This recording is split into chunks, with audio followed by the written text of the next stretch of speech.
छुप गए मेरे राम, इसलिए छुप गए। उसमें चातुरता है। चतुराई क्या है कि आगे ताड़का है, ताड़का को भी दिखाना है कि ये साधारण मनुष्य है। वो ना समझ जाए कि साक्षात भगवान मुझे मारने के लिए आ गए। उसका थोड़ा सामना कराना है, उसके वाणी को, उसके पाप को देखना है। भगवान राम मानो एक बार और मौका देना चाह रहे थे ताड़का को कि कहीं ये माफी मांग ले तो इसको छोड़ दूंगा। ये मन में उनके बात आई राम जी की कि राव छिप जाएंगे, या वो मुझे कन्या समझ, बालक समझ करके, नर का बालक समझ करके छोड़ दे वहीं मुझे। लेकिन ताड़का छोड़ने वाली नहीं थी। और जैसे गुरुदेव भगवान देखे कि राम छोड़ना मत, 5 बार तो कहे थे, और राम जी के सामने आते ही ताड़का को देख करके वो छिप गए दोनों भाई। तब तक सोचे कि राम बेटा डरो मत, मैं तो गया था केवल भगवान को लिवाने के लिए, लेकिन अगर कहीं ताड़का को मारने की बात आई तो इसमें मैं यज्ञ नहीं कर रहा हूं, अनुष्ठान नहीं कर रहा हूं, कहीं मैं वेदी पर नहीं बैठा हूं। टेंशन मत लो बेटा, भले आप भगवान हो, अभी मैं आपका गुरुदेव हूं, मैं यहां पे हूं। ठहर जा वहीं पे ताड़का। भगवान के सामने विश्वामित्र जी महाराज कहते हैं डरिए मत, मैं हूं और मैं तुमको एक बार क्रोध भरने से खा जाऊंगा। मैं तुमको भी उस क्रोध में तुम आ जाओगे, समा जाओगी, तुम्हारा प्राणांत हो जाएगा। ऐसा सुनते ही भगवान राम रोने लगे। उनको बहाना चाहिए, आशीर्वाद तो भी मिला नहीं है, केवल मांग के लाए हैं दशरथ जी से। राम जी रोने लगे। ऐसा देख करके कहते हैं बेटा डर रहे हो? हाथ ऐसे मस्तक पर फेर करके कहते बेटा तुम्हें आशीर्वाद है, जाओ डरो मत, तुम बाहर आ जाओ, पीछे आ जाओ। धोती से लक्ष्मण जी को निकाले, पीठ के पीछे से राम जी को लिवाए और मस्तक पे आशीर्वाद देकर के कहते हैं डरिए मत। राम जी कहते थे प्रभु प्रणाम किए चरणों में, बोले प्रभु यही तो मैं चाहता था कि प्रणाम आपको तब करूं जब पहले आप हमको आशीर्वाद दे दीजिए। आशीर्वाद दिए, प्रणाम किए और राम जी ने तीर धनुष निकाल करके ताड़का से कहते हैं कि ताड़का चच्ची अब आपका अंत हो जाएगा।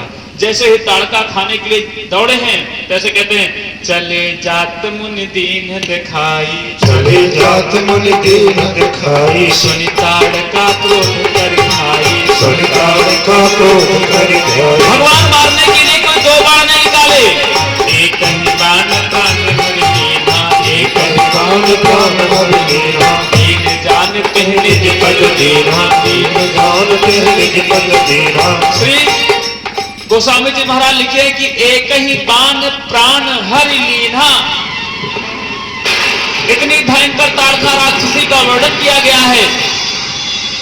वाल्मीकि रामायण में दर्शन आया कि ताड़का राक्षसी का शरीर बोले 6 कोस में लंबाई थी, क्षेत्र 18 किलोमीटर। इतनी लंबी अगर वो लेट जाती तो इतनी बड़ी थी। 18 किलोमीटर में लंबाई थी ताड़का का और 12 किलोमीटर में चौड़ाई थी महाराज। ऐसी राक्षसी ताड़का। जब ताड़का गिरी है महाराज तो बोले भगवान उसके वक्षस्थल और बाह के बीच में दबने के लिए बच गए। भगवान कहे कि हम बच जाइए महाराज। इतनी भयंकर ताड़का राक्षसी थी।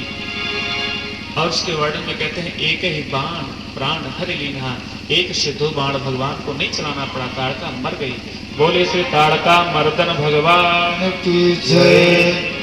और उसके बाद में जाते हैं ताड़क वन में, बक्सर में, बिहार में अपने यज्ञ अनुष्ठान के स्थल पर श्री विश्वामित्र जी महाराज जी के आश्रम पर पहुंचते हैं और प्रातः काल की बेला होती है। मेरे राघव सरकार कहते हैं प्रभु आप वेदी पर विराजमान होकर के, मृगचरण पर, छाल पर बैठ करके, बाघाम पर बैठ करके आप अनुष्ठान करिए। अब मैं दोनों भाई यज्ञ की रक्षा करूंगा। प्रातः कहा मुनि सन रघुराय, मेरे भय जागे करहु तुम जाए, मोह करनेला मोहि जाए, आको रही अख नीरत बाए। बिनु भर बाण राम ते ही माया, बिनु भर बाण राम ते ही माया, सत जो जनेगा सागर मारा, सत जो जनेगा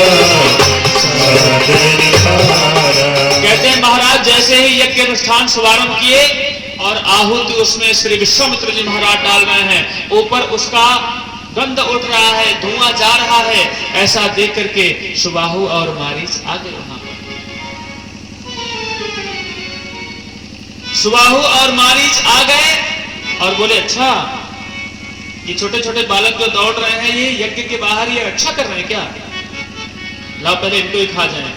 जैसे ही हड्डी भी नहीं फेंके थे, वो हाथ में क्यों लिए थे, और उसी हड्डी से राम और लक्ष्मण को मारने के लिए सुबाहु मारीच दौड़े।